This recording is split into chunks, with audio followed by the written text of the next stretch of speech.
It was the winter of 1987, a year of endless snowstorms and bitter cold. Emma, a young woman in her 20s, was tired of the same old New Year's parties, drinking, noise, and meaningless conversations. This year, she craved solitude. So when she came across an ad for a remote cabin in the woods, she saw it as the perfect way to escape the chaos of city life. The listing mentioned a small, cozy cabin nestled in the heart of a forest, completely isolated from the world, the perfect place to ring in the new year in peace. She arrived late on December 31st, the sun already long gone and the moon obscured by thick clouds. The cabin stood in eerie silence, surrounded by towering trees. Snow had begun to fall heavily, and the wind howled through the branches, creating an unsettling melody. But Emma didn't mind. She'd be alone here, just her and the quiet of the snow-covered wilderness. She unlocked the door, entering the cabin with a sigh of relief. The warmth inside was a welcome contrast to the cold air outside. The fire in the hearth crackled softly and she smiled, feeling at home already. She set her bags down, poured herself a glass of wine, and decided to enjoy the evening by the fire, reading her book and watching the snowstorm rage outside. As the clock neared midnight, Emma felt the deep stillness of the cabin. The wind outside continued to howl, but everything within the cabin remained eerily calm. She watched the flames dance in the fireplace, her glass of wine almost empty. She leaned back in her chair, thinking about how quiet the world was. That's when she heard it, a faint scratching noise coming from the back of the cabin. She paused, her heart rate quickening. It was soft, but persistent, like someone dragging something heavy across the floor. At first, she thought it might be an animal, maybe a mouse or something larger that had gotten inside. But it didn't sound like an animal. The noise was too deliberate, too methodical. Emma stood up and crept toward the back door where the noise was coming from. She hesitated before slowly reaching for the handle. The moment her fingers touched the cold metal, the scratching stopped. Silence. She opened the door cautiously, but there was nothing there, just an empty, snow-covered porch and the distant sound of the wind. Confused, she stepped back inside, locking the door behind her. She tried to shake off the unease, but something didn't feel right. The temperature seemed to drop sharply, and she noticed that the fire in the hearth was now barely glowing, as if the flames had been smothered by something invisible. The clock struck midnight, and Emma forced herself to focus on the moment. The new year had arrived, but as the seconds ticked by, the unease only grew.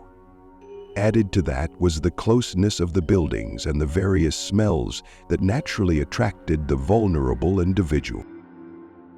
Suddenly, there was a loud knock at the front door. Emma jumped, her heart pounding. She hadn't expected any visitors, especially not at this time of night, and certainly not in this isolated place.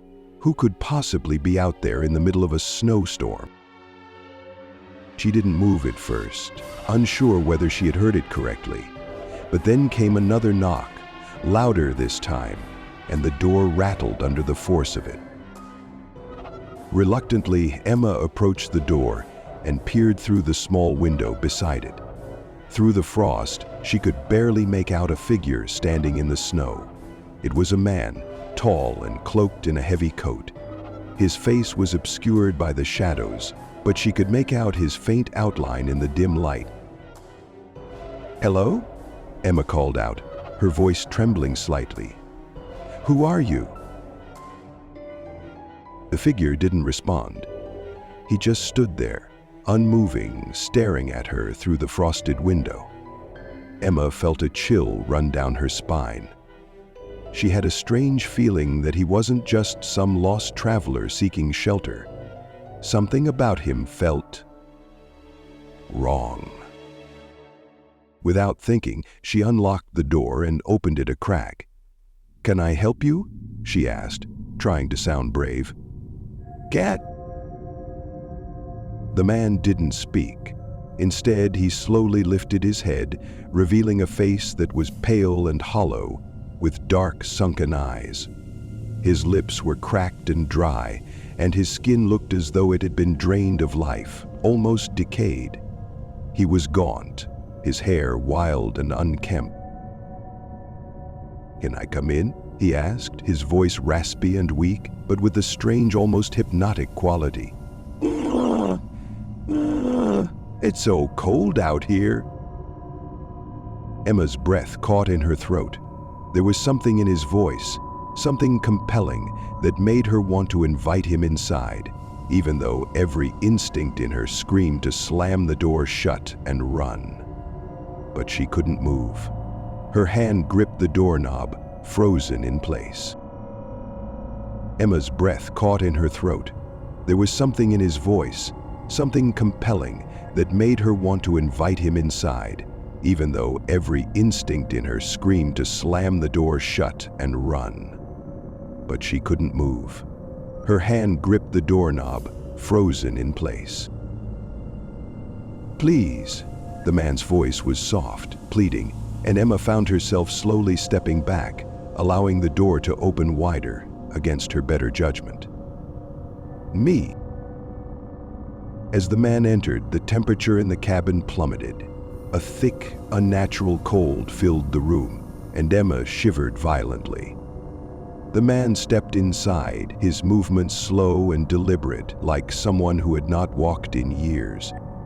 He didn't look at her, but instead scanned the room with those hollow, black eyes, his head jerking as though he were listening to something. Emma backed away, still not sure what to do. Who are you?" she asked again, her voice barely above a whisper. Radley leaned closer, lifting a hand and tracing a blind pattern of his fingers on the paper. The man didn't answer. Instead, he reached out with a long, bony hand, and the moment his fingers brushed against her skin, she felt a jolt of icy terror surge through her. His touch was cold, colder than the snow outside. "You shouldn't have invited me in," he finally said, his voice low and filled with an eerie, unnatural echo. A sense of dread washed over Emma as the man's form seemed to twist and distort, as though his body was made of shadows. She took a step back, horrified, as his appearance began to change. His eyes grew larger, his face twisted into an expression of pain, and his mouth opened impossibly wide, revealing rows of sharp, broken teeth. Before she could scream, the man lunged at her with a horrifying speed. She stumbled backward, but her body wouldn't obey. She was paralyzed with fear. His mouth was inches from her face when she suddenly managed to break free of her paralysis and run toward the back door. As she fumbled to open it, she heard the man's voice one last time, but this time it wasn't a plea. It was a growl, low and guttural.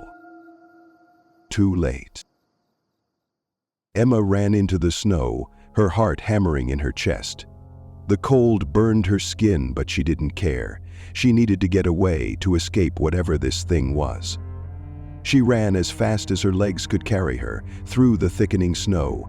But when she turned to look over her shoulder, she saw him standing in the doorway of the cabin.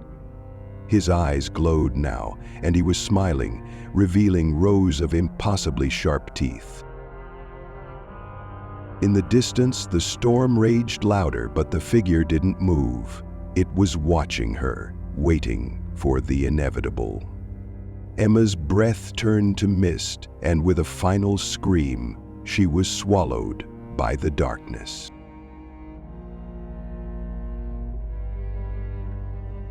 Lena had always been fond of New Year's Eve. It was a time for reflection, celebration, and new beginnings. However, this year she felt a sense of unease creeping over her. She had just moved into a new apartment, a small but charming place that had once belonged to an elderly woman who had recently passed away. The apartment had been on the market for months, but when Lena saw it, she instantly felt a connection. It was perfect, just the right amount of space, cozy and a little quirky. A few days before New Year's Eve, Lena received a strange package at her door. It was an elegant box wrapped in dark green paper, tied with a black ribbon. No return address. Inside, she found an ornate, antique mirror, small enough to hang on the wall, but large enough to catch a full reflection. It was framed with intricate designs, all done in a deep dark wood that seemed almost alive with movement when she stared at it too long. There was a note, handwritten in delicate cursive. May this mirror reflect your future in the way you need to see it. Happy New Year. Lena was perplexed. She didn't recognize the handwriting and she hadn't ordered anything like this. Still, the mirror intrigued her. She decided to hang it on the wall next to her entryway. It felt odd, but in a way that only made her more curious. As the night of December 31st approached, Lena decided to host a small, intimate celebration. She wasn't in the mood for a big party, so she invited just a few close friends. The apartment was warmly lit, and the small tree in the corner twinkled with lights. The scent of cinnamon candles filled the air, and the sound of distant fireworks reached her ears. As the evening wore on, Lena couldn't shake the feeling that something was wrong. It wasn't the guests nor the holiday cheer, they were all wonderful, but something in the air felt off. She caught herself glancing at the mirror occasionally, though she couldn't pinpoint why. It felt like the glass was pulling her in, just beyond her peripheral vision. At one point, as she stood by the kitchen, Lena noticed that the reflection in the mirror seemed different. The room in the reflection appeared darker, the shadows stretching unnaturally long, though the actual room was well lit. The reflection of the party guests looked slightly out of sync with reality, moving a fraction of a second too slow or too fast, their expressions unreadable. It was as though they were part of a dream. She shrugged it off as the wine getting to her head, but she couldn't ignore the growing discomfort in her stomach. She tried to push it away, engaging in conversation, but the mirror continued to draw her attention. Each time she looked at it, the more unsettled she became. As the clock inched closer to midnight, Lena's guests gathered around the TV to watch the countdown. The excitement in the room was palpable, but Lena couldn't stop staring at the mirror. It seemed to glow with an unnatural light, its surface shimmering even though the lights in the apartment were dimmed. The clock struck 11:58, and Lena stepped away from her friends to look at herself in the mirror one last time. Her reflection stared back at her, but there was something wrong. Her image seemed to be smiling at her. A grin, wide and unnatural, stretched across her reflection's face. But Lena's own lips weren't moving. She froze, her heart pounding. She blinked, and the smile disappeared, replaced by a blank, almost expressionless face. A chill ran down her spine. There was no denying it now. Something was wrong with the mirror. She stepped closer, but as she did, her reflection didn't move. It stayed perfectly still, as if waiting for something. Just as the clock struck midnight, the lights in the apartment flickered and went out. The room plunged into darkness, and the only illumination came from the streetlights outside, casting eerie shadows through the window. Lena could hear the distant sound of fireworks and the cheers of her friends, but everything felt distant, disconnected. Lena fumbled for her phone to use as a flashlight, but as she illuminated the room, she realized with a growing sense of dread that something had changed. Her reflection was no longer simply a reflection. It was alive. It moved on its own, independent of her movements. The grin from before had returned, twisted and malevolent. It wasn't just the reflection that scared her. In the mirror, there were now dark figures standing behind her, shadowy, indistinct shapes, their eyes glowing faintly in the darkness. They were motionless at first, but then they started to move, slowly creeping toward her. "Lena," a voice whispered from the mirror. It was a low, guttural sound, unlike any human voice. Her heart skipped a beat. She spun around, but the room was empty. There was no one behind her. "Lena." The voice came again, but this time it was much clearer, and it came from within the mirror, as if the reflection itself was speaking to her. Grace's hands clenched, and she felt herself beginning to shake. Lena's hands shook as she backed away from the mirror. Her guests had gone silent, their laughter replaced by an uncomfortable stillness. She turned toward them, but they weren't looking at her. They were staring at the mirror, their faces pale and their eyes wide with fear. Lena's throat went dry. The people in the mirror were not her guests. They were distorted, their faces stretched in horrifying ways. Their eyes were black voids, their mouths gaping open in silent screams. Their eyes, however, had become visibly wider. And then, one by one, her guests started to move. They stepped toward the mirror, their movements slow and deliberate, as if they were under a spell. Lena reached out to stop them, but they didn't respond. They simply kept walking, drawn to the mirror as if it were calling them. The last thing Lena saw in the mirror was her own reflection, now grinning with those same dark, hollow eyes. As the shadowy figures surrounded her, she reached out, but the glass was cold, colder than the deepest winter night. Her hand pressed against it, but it didn't stop her friends from stepping into the mirror. And then, as the final stroke of midnight rang out, the mirror shattered. The room was silent. The lights flickered back on. The apartment was empty, completely empty. Her friends were gone. The mirror, once ornate and beautiful, now lay in pieces on the floor. Lena's heart raced as she slowly turned around. There, in the corner of the room, was the reflection of the empty apartment, still intact, but with one chilling difference. In the reflection, there was a figure standing in the doorway. It was Lena herself, but she wasn't smiling. Instead, she was staring back at her with the same hollow eyes, her face twisted into a grotesque, wide grin. And then in the reflection, she whispered, "Happy New Year, Lena."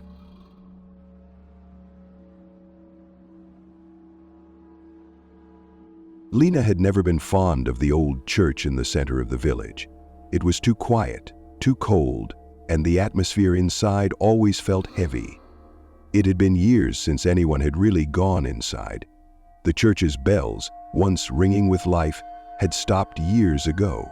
The old bell tower had grown silent, its massive bell left abandoned in the shadows, untouched and forgotten.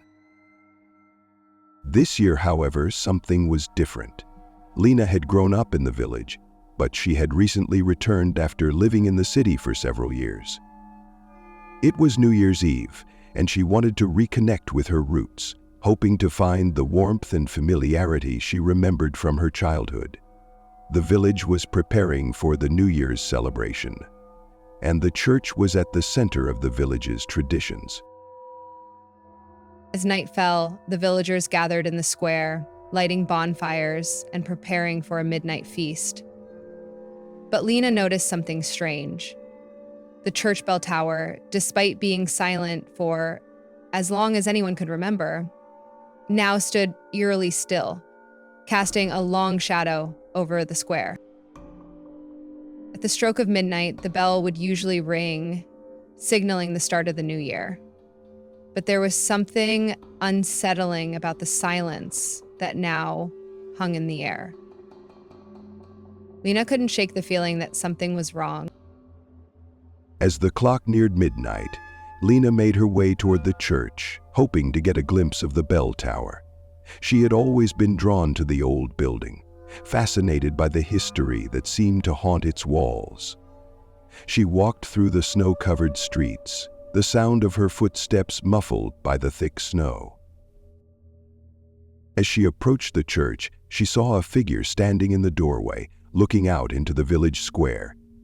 The man was tall and thin, with a weathered face and dark eyes that seemed to pierce the night.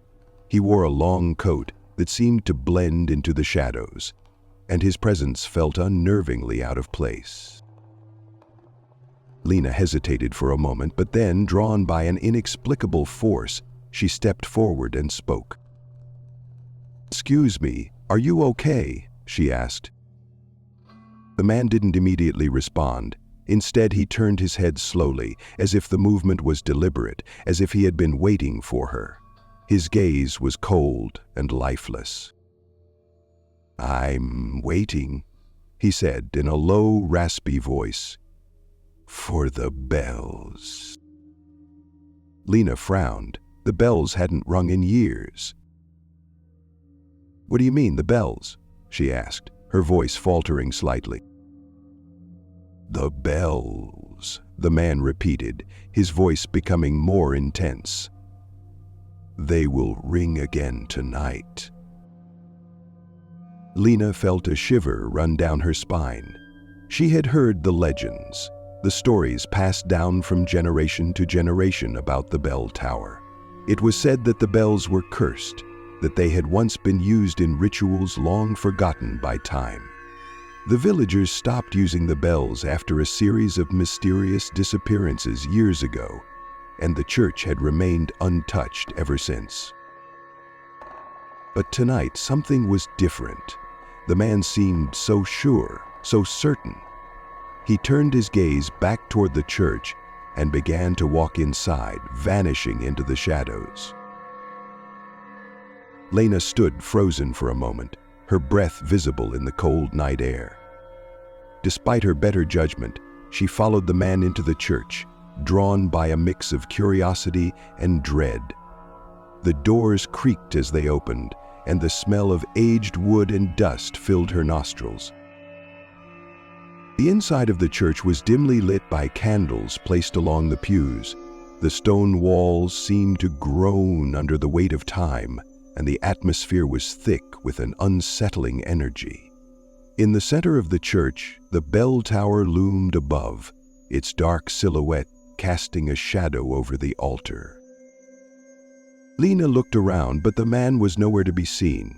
The church was silent, save for the distant sound of the wind outside. She hesitated, unsure of what to do next, when a sudden sound echoed through the air, a low, rumbling growl, like a distant thunderstorm. The bell tower. For the first time in years, the bell began to ring. The sound was deafening, a deep, resonating tone that seemed to reverberate in Lena's very bones. The bell rang once, twice, 3 times, each strike louder and more powerful than the last. Lena's heart raced in her chest as the ringing continued, drowning out all other sounds. And then, something strange happened. The church doors slammed shut behind her, and the candles flickered violently, casting eerie shadows on the walls. The temperature in the room dropped, and Lena could see her breath in the air. Her legs felt heavy, as if something was pulling her down, making it hard to move. From the shadows, she heard a voice that seemed to come from everywhere and nowhere at once. "You shouldn't have come back," it whispered. "Now you're part of the bell's toll. The ringing never stops once it's begun." Lena turned toward the altar, her eyes wide with terror. And there, standing at the foot of the stairs leading to the bell tower, was the man. His eyes were now wide and unblinking, filled with something dark, something ancient. His face had twisted into a grotesque smile. As the bell continued to ring, the air grew thick with dread. Shadows began to stretch across the floor, moving like liquid, swirling around Lena's feet, pulling her toward the altar. The man stepped forward, his feet silent on the stone floor. "You were always meant to return," he said, his voice now filled with a strange, unsettling glee. "The bell calls to those who have forgotten. It calls to those who have been marked." Lena tried to scream, but no sound came out. She struggled, but the shadows around her tightened, pulling her toward the man, toward the bell tower. And then, just as suddenly as it had begun, the ringing stopped. The silence that followed was deafening. Lena found herself standing at the foot of the bell tower, her legs trembling, her breath shallow. But then, something caught her eye. A figure standing at the top of the bell tower. It was the man, or something like him. His eyes were empty, his body distorted and inhuman, like a twisted reflection in a cracked mirror. And in his hands, he held the bell's clapper, the one thing that had been lost for years. It felt like staring into the beacon of a lost heart, a figure that had been lost for years. The man's lips moved, but Lena couldn't hear what he said. His form seemed to dissolve into the shadows, leaving behind only the chilling echo of the bell. And then, the doors to the church opened, as if the night had reset itself, ready to begin again. The next morning, the village was still covered in snow, the sky blanketed by a layer of soft clouds. The villagers awoke, stretching their limbs and greeting the new year with cheer. Yet, when they looked toward the church, they saw something strange. The bell tower was silent, but the church doors remained wide open, as if inviting anyone who dared enter. And in the distance, they could hear the faintest ringing of bells, echoing through the mountains, as if the sound was carried by the very wind itself. The bell had rung again, but this time no one would ever dare ask who or what had answered its call. "I see attendant,"